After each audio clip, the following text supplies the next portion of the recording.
immediately felt not only the presence of a great leader, but of a brother. I served before coming here as what we would call Chief Minister, I guess, in India of Los Angeles, a famous place that you know because of Hollywood. You might know it because of some of the art and music and movies we've produced. But it's also where the first goods came overseas to start the first flight here over the hump into China. In fact, it was in Los Angeles, which was an industrial base that was manufacturing aircraft, that was producing the fuel, and so much more of what the world needed to fight evil in the 1940s. So it's a fitting metaphor that I come from Los Angeles here in the same way that some 80 plus years ago, that same voyage was taken by brave pilots and sailors who came here. And I want to thank the Chief Minister for the way that he has taken me in as a brother, as a friend. I know what the burden of leadership feels like when you have to run a state. And I think that Arunachal Pradesh and that India is lucky to have you leading. So thank you very much. And thank you to our Chief Secretary as well.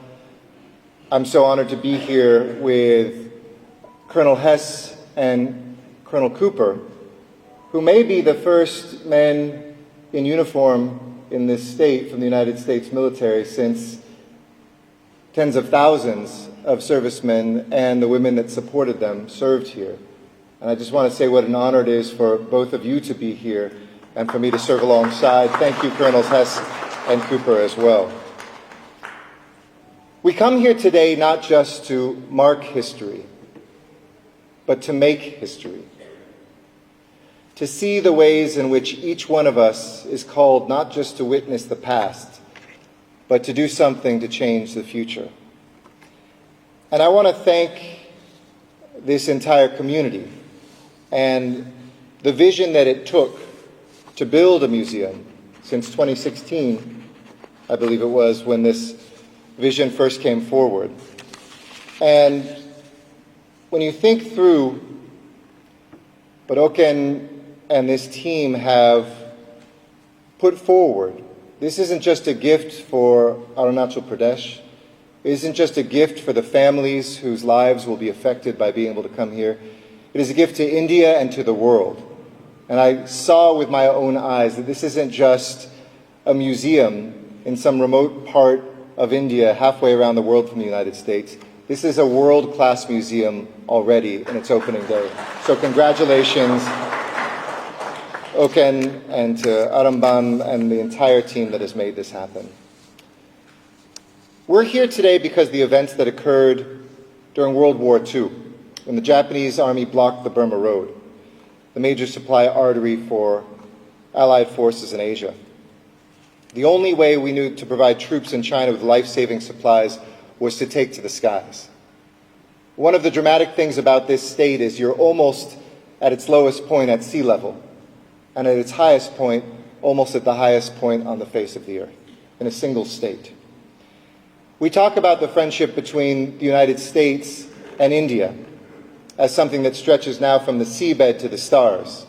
In fact, yesterday we welcomed the head of our NASA space agency, Bill Nelson, to New Delhi, and had Indian and American space visionaries talking about how this coming year we, as Americans, will take a brilliant Indian and lift him into the sky to the International Space Station from an agreement that President Biden and Prime Minister Modi made. This relationship between India and the United States, though, predates even modern India. Because when we saw how India and Indians stepped up, even before their own independence, to fight for the freedom of everyone, how could we not? In fact, it was President Roosevelt who advocated to the British that India and Indians had to be free. How can we not today see and not feel the generosity that literally saved lives, families who are alive today because of what residents of Arunachal Pradesh did to save those men. Today, how can we not but step up to be a great friend to India, to recognize her borders, all of them, and to respect them, and to call on the world to do the same. To see the way that our defense partnership has grown to new heights, to see the way that our people-to-people ties that train future museum directors, that give opportunities for journalists to travel to the United States and vice versa to come to India, to see the 4 Ps, as I call them, of peace, prosperity, our planet, and our people, that define the principles that we share as the 2 largest democracies in the world. But back on this route, this one that started here first in Assam, then up to Arunachal Pradesh, Tibet, Myanmar, and ended in China. We know, and we had a moment of silence outside, for all those who were lost. And it is one of the cruelties of war that whenever you count the fallen, you see just how young they were, how much of their life was still awaiting them. India knows that from its war fallen, and we know that in the United States from the war that took too many of our young men and women. Flying over the tallest mountains in the world, burning so much fuel that 3/4 of the fuel they were delivering was burned just to get there, and 4 trips would have to provide enough fuel for 1 plane to be able to take off in China to resist the Japanese.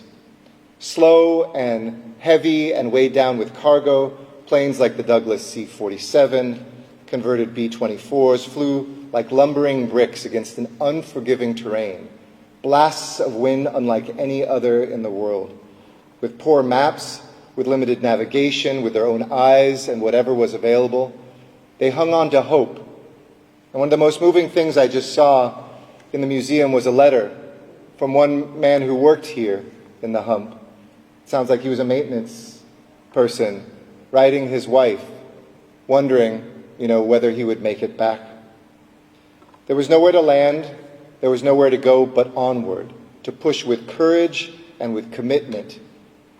And their actions made a significant difference, not just for a country, not just for an alliance, but for the world. And it is a lesson for us today, that when we stand together as friends, when we stand for principles like democracy and freedom, and we stand against ideologies that seek to keep people down, that nothing can stop the human spirit. The supplies saved countless lives, 650,000 tons of fuel, food, and ammunition. My grandfather was an immigrant from Mexico who came to the United States as a baby when his father was killed in war during the Mexican Revolution. He was carried by my great-grandmother, who, when I look at the pictures in this museum, remind me of many of the men and women who saved lives. She was a native Mexican who lived in the hills of the Mexican state of Chihuahua, from a native tribe called the Tarahumara. Maybe you've read stories about them. They are the great barefoot runners, some of the best runners in the world who run in the mountains with no shoes on. And she carried her son, my grandfather, over the border to come to the United States. He wasn't accepted as a citizen, but for 20 years he lived in the United States. A humble man, he was a barber, and he volunteered in World War II to join the Allied forces and to fight in the Pacific Theater. And he came to the Pacific Theater here, not in India, but in the Philippines. As a result of that, he became a citizen of the United States, and his grandson today is standing before you as the United States ambassador to that country.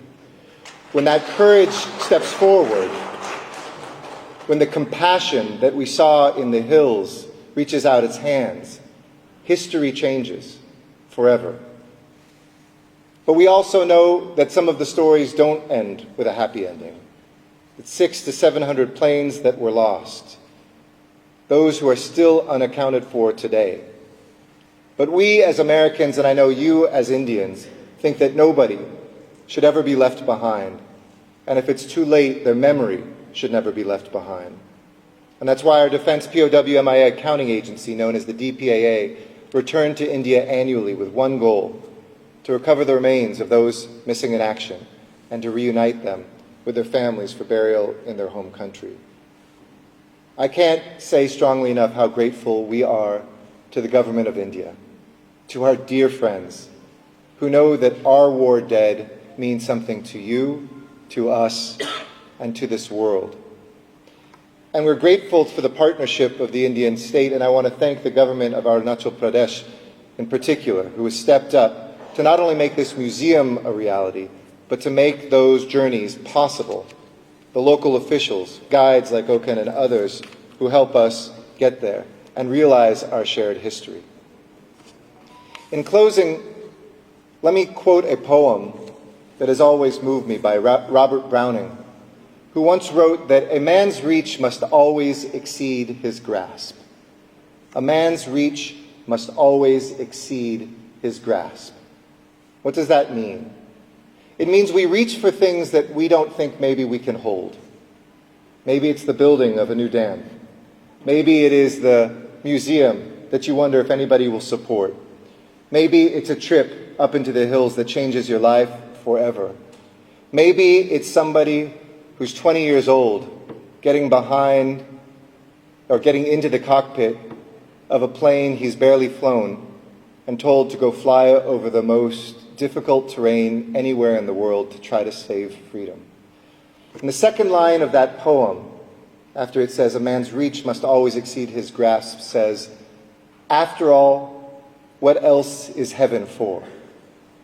And today we see that glimpse of heaven here in the footsteps of the Himalayas that reach up to touch the heavens. That down here on earth see the bravery and the persistence of human beings who tell the story and capture the memory of the past in order that we can mark that history, but today make that history for generations to come. God bless you for what you have done. Thank you for the honor of letting me join you here today, and may the memory of our fallen live on and be a blessing forever. Thank you.